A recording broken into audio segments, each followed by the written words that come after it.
certain times you know differences, that this is a piece that has differences. So then you look and see, okay, now I know that if this one is one of those pieces, I can know that like on a bottom of an earlier caboose, they painted it in a way that you can see, just turning it over, you can see what the shell color is.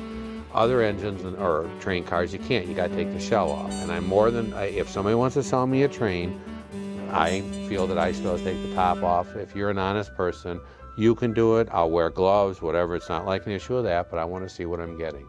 And sometimes it is. The problem with very, very nice trains, which I do try to find, you'll never know what a shell color is because there's no nicks on it.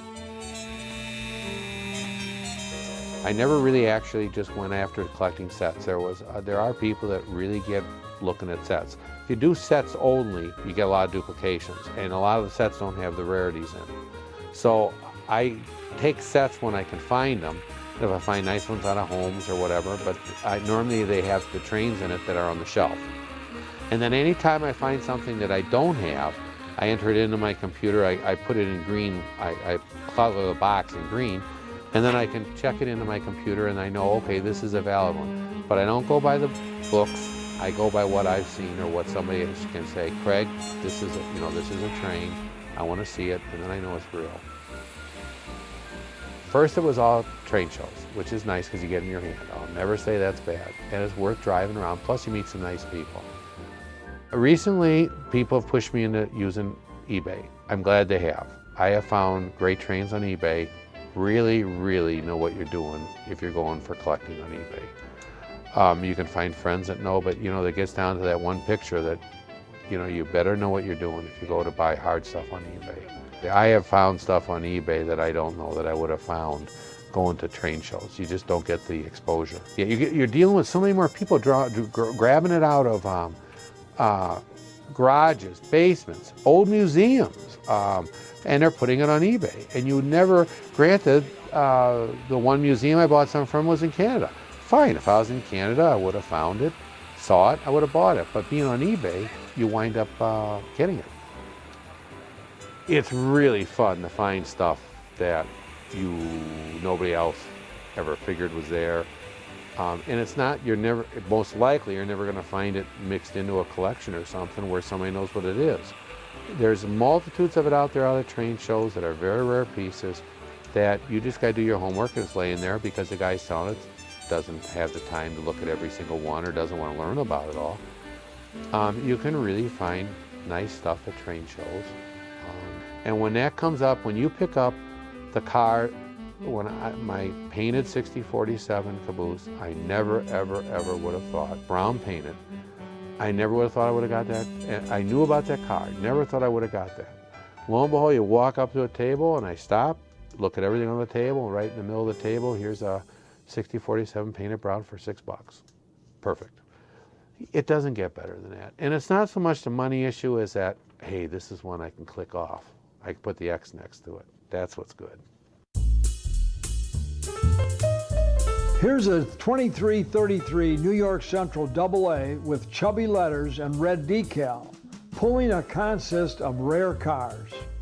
There's the 3494-625 Sioux Lines operating car, the 6464-1 Western Pacific boxcar with red lettering,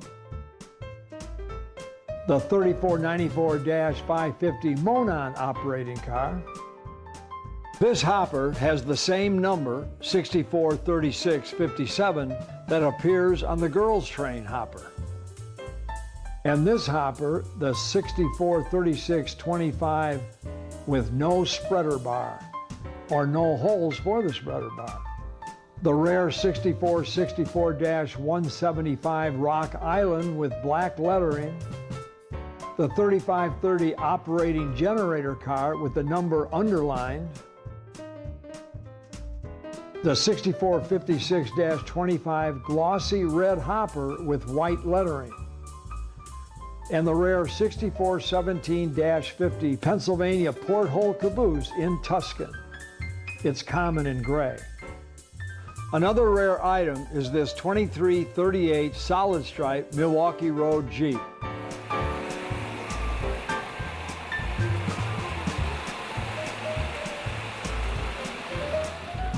This revolving display was meant to show off pearl necklaces or diamonds in a jewelry store. But in Craig's train room, it is packed with jewels from Lionel.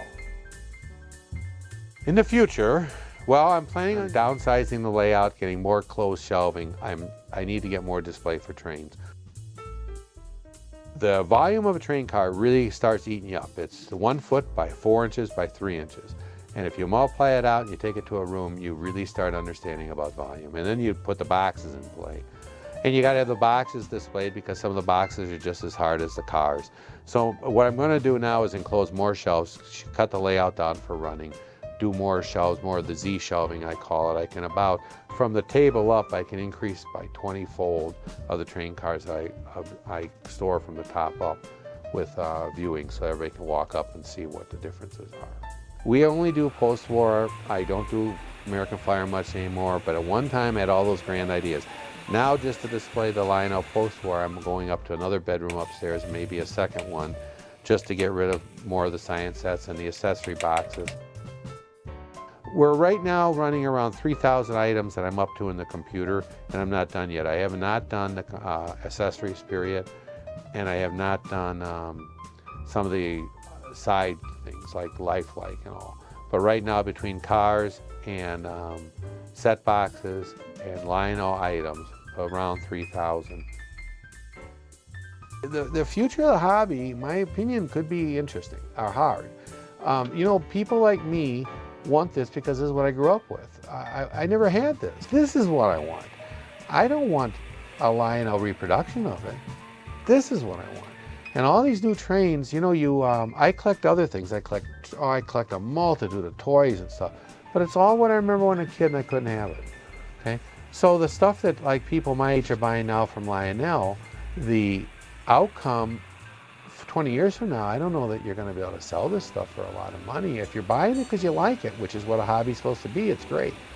But I kind of got an idea that this hobby could really scrunch down the way here. You know, the number of people are dying. You don't see any 20-year-olds that care about post-war.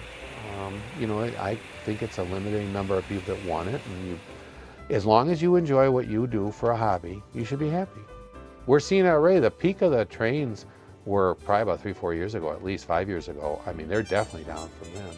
So as people start dying, the demand goes away. Nice trains, very nice trains will always be sought after. There'll always be some people that collect, you know, no matter young, old, whatever. And rare or hard to come by stuff will be always hard. But your run-of-the-mill train that's used, use it under your Christmas tree and enjoy it. Teach your grandchildren how to have fun with it. But as far as me, in my collection, you'll see a $5 caboose next to a $1,500 caboose. And you know, I don't like either one more. I'm very happy I have both of them. I have nice examples of both. I try not to equate money with the train. This is supposed to be fun. Oh, when you go into a house or some place that's got Lionel, and you open up those boxes and you see them trains and you see those orange boxes and your little heart gets going there and you go, boy, I wonder if there's going to be something rare. And lo and behold, it happens once in a while that you pull out like the Hudson or something really, really rare, and it really gets you going. And it's worth it. It's very well worth it for that little kick once in a while to do it all the other times. And the smell. The oil smell is fantastic. That engine oil smell, that gets you. I enjoy this. You know, you should never buy trains for an investment. You should buy what you enjoy. And hey, if you get some money out of it at the end, great. But you're buying it for you. You're not buying it for the bank. You're not buying it for your kids. You're buying it for you. You want to come down in a basement like this and put your feet up and have a beer and go, oh, this is cool.